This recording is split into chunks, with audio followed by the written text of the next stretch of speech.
we looked at the African man in slavery, that the African could not be an African and a slave at the same time.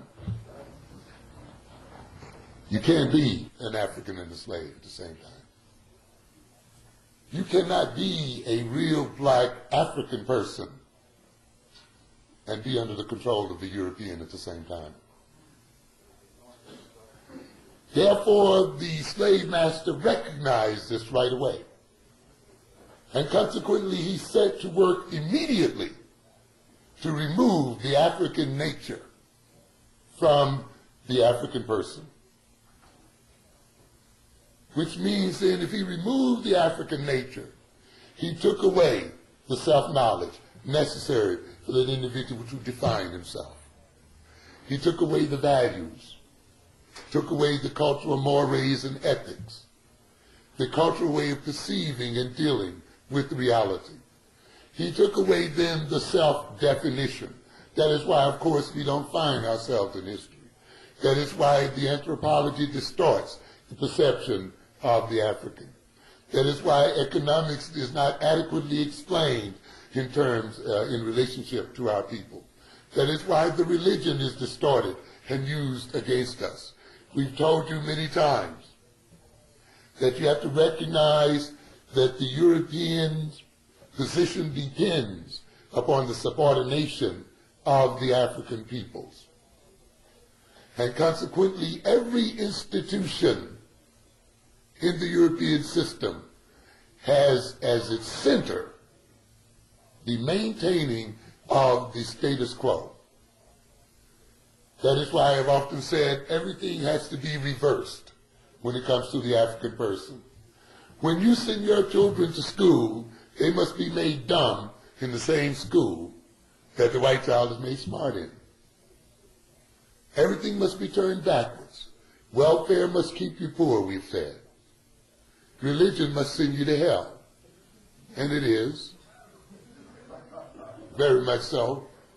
Some of you, if you took the time to study some of the people who founded your denominations, if you didn't know that they were the founder of your denomination, you'd swear they were crazy. And they were. Many of them were. Suffering from total hallucinations. And yet being able to convince millions of people that their hallucinations were for real. So as you follow them, you're going to follow them right into hell. Because many of them started out with very corrupt reasons and very corrupt purposes. They've been whitewashed over time, but the record is quite clear in many of them. So what we must have then in the system then is one where each institution works backwards. The school system then must make us ignorant. The church must send us to hell. The welfare and the economic system must keep us poor. The correction system must turn us into criminals. The psychiatric system must keep us crazy. And the whole business, as you look at the institution after institution, you will see it does not work for our people. It means then that these institutions are dedicated to removing self-knowledge as a part of our personalities as a people. It means then that a new personality has to have been installed in the African body. And this is a part of the brainwashing process. The first aspect of the brainwashing process is to remove the individual's original identity, to degrade that original identity, to make the individual reject that original identity, and then, in a sense, to hand him a new identity, and to put in his place a new personality.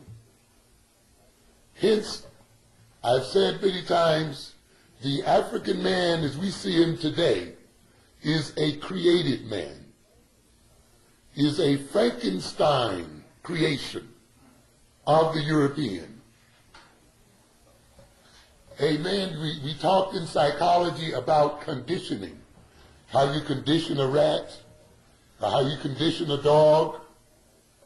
and you put them, for instance, you put that rat in a box, and you determine when it's going to get fed, and for what reason it's going to get fed, and you train it that it has to perform a particular behavior in order to get fed or to get water, so that in the end this rat then acquires what we call a new behavior. It acquires a new way of dealing with the world as a result of being placed in those particular conditions. So we look at conditioning as learning, but note also conditioning means to have to live under certain conditions. And one thing that the human brain is about is that it's essentially a learning instrument. That is why we come into the world not pre-wired as lower animals, but the brain is more like a computer, so that it programs its environment and takes in its environment and then begins to orient the person's behavior in terms of that program. In a sense then, ladies and gentlemen, we not only live in an environment, but what? The environment lives in us. You not only then live under certain conditions, but the conditions live in you as a people. That rat then, as a result of being put in that condition of the Skinner box, itself becomes conditioned.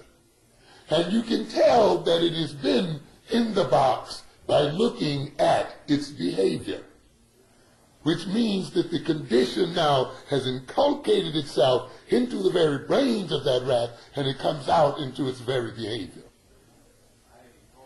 When you let then another people determine the conditions under which you must live as a people, then those people are creating you the same way the rat's behavior is created by the conditions under which it must live.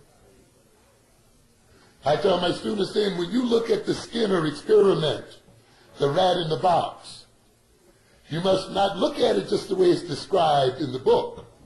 You see, the book will say, well, you know, the rat is in the box, and if it pushes the lever, then the pellet of food falls down and it eats the food.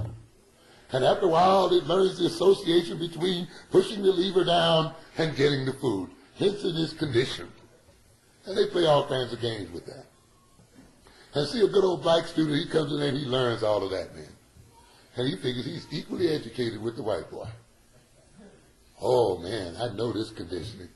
He may even come out Phi Beta Kappa. First in his class. Stupid, though. Stupid. Stupid. Very stupid. Very stupid. In fact, his very Phi Beta Kappa kid is going to make him stupid, because he's going to get pride out of it. And you're not going to be able to tell him anything. Why, I got my doctorate from Harvard. You're going to tell me? But, ladies and gentlemen, if that class did not tell him that he is the rat, he's been miseducated. That the relationship between the rat in that box and the experimenter is not merely an experiment in conditioning, it also represents a political situation. And it represents a set of power relationships. And that the rat is created more through the power relationships than it is through the so-called experiment. But it isn't described this way in the general psychology text. The experimenter has what? Power. And the rat is relatively what? Powerless. And therefore the experimenter can put this powerless rat into this condition. Because if the rat had power, he would dare him to do it.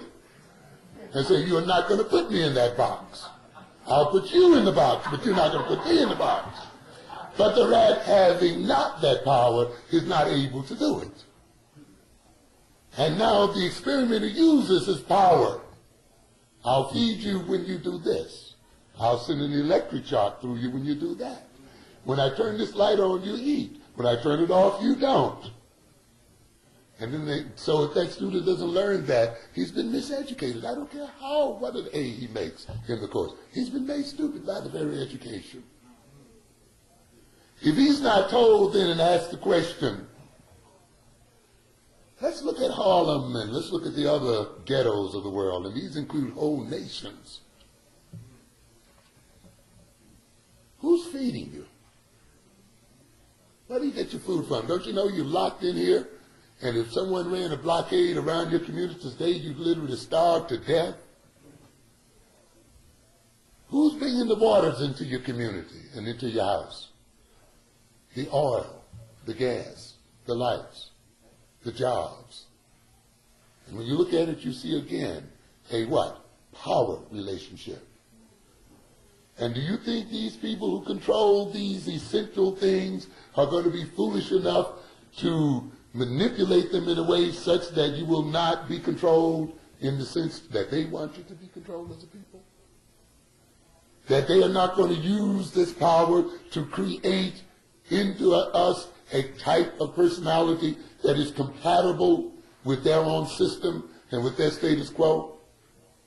You would do it if you had the power. And of course, in a sense, this is the way reality works.